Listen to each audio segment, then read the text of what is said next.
Israel दौरा इस समय वैश्विक राजनीति के केंद्र में बना हुआ है और पूरी दुनिया की नजरें इस ऐतिहासिक यात्रा पर टिकी हुई हैं। साल 2017 के बाद ये दूसरी बार है जब प्रधानमंत्री मोदी इजराइल की धरती पर पहुंच रहे हैं और उनकी प्रधानमंत्री बेंजामिन नेतन्याहू के साथ होने वाली यह मुलाकात कई मायनों में निर्णायक साबित हो सकती है। विशेष रूप से खाड़ी देशों की इस दौरे पर गहरी निगाहें हैं, क्योंकि पश्चिम एशिया का समीकरण तेजी से बदल रहा है। यह यात्रा ऐसे संवेदनशील समय पर हो रही है जब इजराइल और ईरान के बीच तनाव अपने चरम पर है और 7 अक्टूबर 2023 को इजराइल पर हुए आतंकी हमले के बाद ये प्रधानमंत्री मोदी की पहली इजराइल यात्रा है।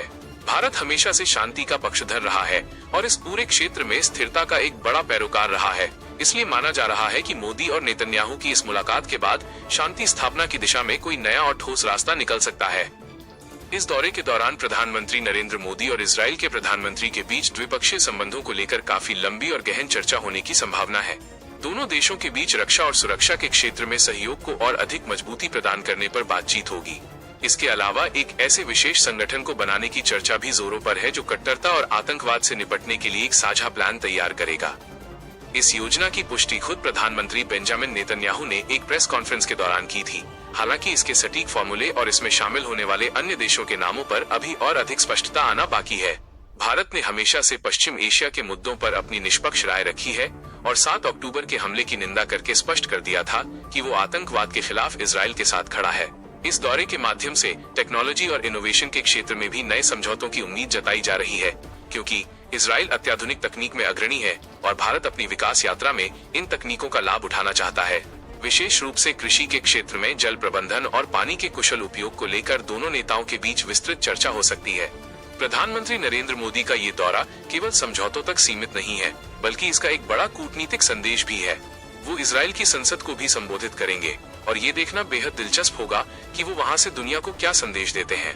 इजरायली संसद को तिरंगे के रंगों में सजाया गया है, जो भारत और इजराइल की गहरी होती दोस्ती का प्रतीक है। वर्ष 2017 में जब प्रधानमंत्री मोदी पहली बार इजराइल गए थे, तो वह किसी भारतीय प्रधानमंत्री की पहली इजराइल यात्रा थी और वहीं से दोनों देशों के संबंधों में एक नए युग की शुरुआत हुई थी। अब 2026 में उनकी ये दूसरी यात्रा इस साझेदारी को रणनीतिक से अटूट बनाने की दिशा में एक कदम है। इस बीच गाजा पीस बोर्ड को लेकर भी चर्चाएं तेज हैं, जिसमें राष्ट्रपति ट्रंप ने प्रधानमंत्री मोदी को शामिल होने का निमंत्रण दिया था। भारत ने ऑब्जर्वर के तौर पर इसकी बैठकों में हिस्सा लिया है और शांति के प्रस्तावों का स्वागत किया है।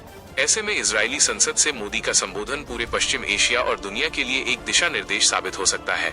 प्रधानमंत्री मोदी अपनी इस यात्रा के दौरान इजराइल के राष्ट्रपति के साथ भी द्विपक्षीय वार्ता करेंगे और वहां रहने वाले भारतीय यहूदी समुदाय, इंडियन जूइश कम्युनिटी से भी मुलाकात करेंगे। रक्षा क्षेत्र में सहयोग की बात करें तो भारत और इजराइल के बीच ये एक निरंतर चलने वाली प्रक्रिया है, लेकिन इस बार नजरें इस बात पर हैं कि क्या भारत इजराइल के प्रसिद्ध आयरन डोम सिस्टम या आधुनिक मिसाइल तकनीकों को लेकर कोई बड़ा ऐलान करता है। 26 फरवरी को होने वाली डेलीगेशन लेवल की बैठक में दोनों देशों के वरिष्ठ अधिकारी मौजूद रहेंगे और पिछले कुछ वर्षों में हुए कार्यों की समीक्षा करेंगे। इसके साथ ही भविष्य के लिए एक विस्तृत रोड मैप तैयार किया जाएगा। इस मुलाकात के बाद एक साझा प्रेस कॉन्फ्रेंस भी होगी, जिसमें नए समझौतों की जानकारी साझा की जाएगी। ये भी माना जा रहा है कि इस दौरे के सफल समापन के बाद जल्द ही इजरायली प्रधानमंत्री नेतन्याहू भी भारत के दौरे पर आ सकते हैं। प्रधानमंत्री मोदी के इस दौरे की एक और सबसे महत्वपूर्ण कड़ी हेक्सागन ऑफ अलायंसेस, गठबंधन का षटकोण का प्रस्ताव है।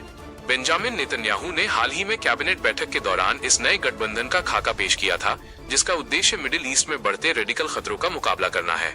इस गठबंधन में इजराइल ने भारत को एक कोर पार्टनर के रूप में देखा है। साथ ही इसमें ग्रीस और साइप्रस जैसे देशों को भी शामिल करने की योजना है। नेतन्याहू का मानना है कि जो देश कट्टरपंथी ताकतों के खिलाफ एक समान सोच रखते हैं, उन्हें एक मंच पर आना चाहिए। ये पहल ऐसे समय में आई है जब पाकिस्तान, सऊदी अरब और तुर्की जैसे देश भी अपने अलग समीकरण बना रहे हैं।